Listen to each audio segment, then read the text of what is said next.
Hey guys, John here. Behind me I have the all-new 2024 Toyota Land Cruiser First Edition in Trail Dust color. Let's take a look. So let's walk around the exterior and go on into the inside of this one of 5,000. Yes, only 5,000 are going to be made for the 2024 model year. So we'll first look at the color because this is the first time seeing trail dust. It's very yellow, and you can see as it kind of goes into the darkness of the convention center light, how it kind of turns more into like a Dijon mustard. So up here up front, we have very kind of yellowy, it's like a grayish yellow, and it's a gloss paint, so you're not going to see any sparkle or metallic to it at all. So it's a very gloss, flat paint. And if you know anything about that with Toyota colors, like this Terra over here, or my Cavalry Blue, or Lunar Rock, any of the Toyota colors that are a glossy paint like this, it really does change in the light.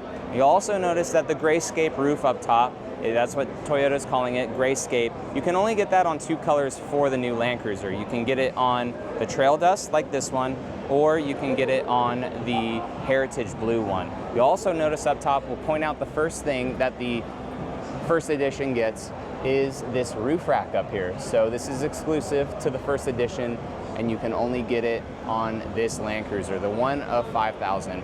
It may not be the most popular looking one, but it does come on it, and we can see where it kind of goes in right there on the B pillar. What are you guys thinking? We also up here have a moonroof, which is nice. Coming up to the front though, we do see some different things up here. So this is the first time I get to see the premium headlights, the rounded ones. The Land Cruiser middle grade, you'll have FJ62 inspired rectangular lights. The 1958, the entry level Land Cruiser that starts at mid $55,000 range. I don't think it has like this little DRL right here.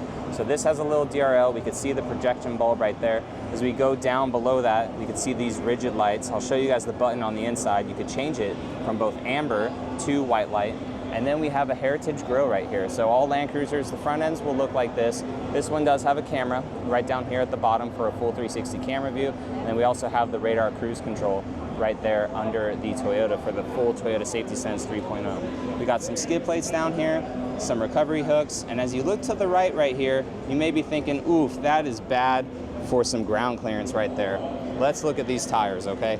So if you're wanting to fit some bigger tires, you could see right here that little notch, that this will be able to get removed. So if you don't like this, you want to get some better approach angle or departure angle, this could be removed, it looks like. What do you guys think of these wheels on it? So dark black wheels, these are 18s, they're 265 tires. They look okay. They're Michelin's, but I would like to see something a little bit more aggressive like the GX Overtrail has with those Toyos on it. I think the Toyos look pretty good on the GX. We'll go over this way and look at the passenger side of the vehicle. So the cowl right here, kind of a matte black, not a glossy black like the mirrors are. These mirrors are like FJ Cruiser inspired. How cool are these things? Got the blinker indicator right here. Nice vertical mirrors. When I was driving the GX, I'm not going to talk about GX driving, okay? But these mirrors themselves, I will say, actually give a good bit of visibility out of them. I thought that they were kind of weird looking, but I mean, they worked on the FJ Cruiser. So decent visibility out of the mirrors, like I said, but also here too, up front on the windshield. You'll notice that this windshield isn't like a crazy rake that goes back like this. It's actually pretty tall, and also you'll see with the dash too, how it's kind of sunk down a little bit, and it's very flat for the driver. So the driver can still really see out of it really well. And then you'll notice like the hood right here too, how we have a little bit of a bulge in the hood on the side, and it's more flat in the center right here. So the driver's able to see really well out of the windshield because this goes down pretty good, but you'll see right here how on the sides of the hood, it's bulged up a little bit. So that is so the driver is very aware as to where his fender line is. And then also right here, how it tapers down, the driver is very aware as to where the front of his Land Cruiser is. We do see blacked out door handles. And then the next thing you'll notice is these rock rails right here. So this is exclusive to the Land Cruiser First Edition. I kind of was hoping that they would have a little bit of a kick out to protect this rear quarter panel, but I get it. They don't want people hitting their shins on a production vehicle. But we do have some nice sturdy rock rails right here. If I put my legs on it, oh yeah, nice and sturdy, bolted to the frame most likely. We can actually take a look at that real quick. Oh yeah, bolted to the frame right there, fully boxed frame on the TNGF. You can see the bolts right there. There we go. And then one last thing we'll notice as we come to the back, we have our Land Cruiser first edition right there. Reads out on the mud flap, so that's pretty cool. As we come around to the back of the Land Cruiser, unfortunately it's locked in the back and I can't open it to show you guys the inside of the cargo area at this show, but we do have kind of a little bit of a rear spoiler right here. Windshield wiper on the glass. I've already mentioned in other videos, I'm not a fan of that. I kind of wish it went up in there, but it is nice because it gives you a little spot to open the glass, because you can open the glass right here. We have Land Cruiser, blacked out, Toyota, spelt out Heritage style, blacked out there. And then other Land Cruisers have the iForce Max badge right here. This one doesn't have it, not sure if that's a prototype thing. And then just a kind of plasticky bumper, differentiating itself a little bit from the GX, which is a little bit more premium. And this Land Cruiser itself is a little bit more rugged for the off-road.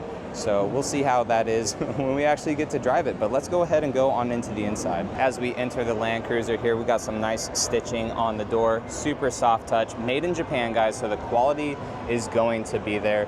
And then here's a look at our first edition seats. Nice and stitched right here, nice and cushy seats too. And then we have the adjustability right here on them, nice and automatic. If we take a look right here, we can see our switch for our gas tank. You have your fog lights, so if you were to press this multiple times, it would switch it from white light to amber. Your hatch, the AC outlet in the back, integrated trailer brake. As we step on into the inside, we can't power this up, unfortunately, but we do have a 12.3-inch display right there that is standard, and a 12.3-inch display right here. We have all soft touch throughout this whole dash. It's really nice. A digital rear view mirror. Let some light in here with our moonroof. So we got the moonroof there. And then hopefully you guys can see this very well, but we have our shifter column right here, multi-terrain select, our crawl control right here, center locking diff, rear locking diff, and also the 4 high and 4 low. So it's a full-time 4-wheel drive, which is a pretty nice feature to have. But here on the dash too, we can see our heated and ventilated seats. It is a dual climate control system, and we also have the heated steering wheel right there. I believe the wireless charger is right here with the 3 USB-Cs. It's hard to see our camera button right there for the full 360 camera view. And then of course the push button start right there with our tow haul mode right there. But these are all the fun buttons right down here. So it's all the drive modes and everything, and it's all adjustable through this one switch. So if you click your drive mode, you can put it into like sport and eco. If you do the multi-terrain select, you can change all that stuff. And then also the downhill assist control, you could change all that with it as well. And then going into the middle row, the soft touch continues right here, and it actually says first edition right there in the door. I don't know if the front one said that. I actually didn't look, and this vehicle is locked. So we're at Barrett-Jackson, and they're trying to, it's supposed to be a prototype vehicle, is locked, so we've had some looky-loos, so they're super awesome to let me have this right now. But nice stitch all here, all soft touch all through here. It's almost like a rubberized material. We do have the JBL sound system in the Land Cruiser. And then yeah, just super nice back here. These seats will recline kind of like the 4Runner, and they do tumble forward a little bit. And all Land Cruisers in here in the United States are going to be 5-seaters. So 2 seats up front and with 3 seats in the back. And we could see that it was dual climate control up front, but it's actually a 3-zone vehicle because we have the climate control here in the rear. And I don't see any buttons for heated seats for the rear occupants, but we do have some USB-Cs down here and also a 12-volt outlet. So some specs too on the new Land Cruiser. So it's going to have a 2.4-liter iForce Max powertrain, 326 horsepower, 465 foot-pounds of torque, full-time 4-wheel drive system, 6,000-pound towing capacity, and there's just all the other specs on the new Land Cruiser. Hopefully we can see it, guys, mid-April, June maybe time frame. I'm not really 100% sure. Toyota said like early spring of 2024, hopefully for this, but I don't know. We will see it. The Tacoma's been a tiny bit delayed, but hopefully we will see the new Land Cruiser soon on the streets, man, and hopefully I get to drive it soon for you guys, let you guys know all about it. I'm super, super excited to see how this Land Cruiser performs, and also how a 4-cylinder is in such a big vehicle. But if it's anything like the Tacoma with that 2.4 liter on that Tacoma, and then you add just more torque and more horsepower with it with the iForce Max powertrain, I think that it's going to be pretty good. It may not be the level of the GX with the 3.4 twin turbo V6, but this may be a little bit lighter. It will be interesting when we get full specs on this Land Cruiser to really see how it stacks up to the GX power and weight-wise and just everything about it, because they're pretty much the same platform. But what do you guys think about the first edition? Would you pick it up, or are you gonna go with more of like a 1958 or just a traditional Land Cruiser? All right, guys, I'll catch you in the next one. See you later.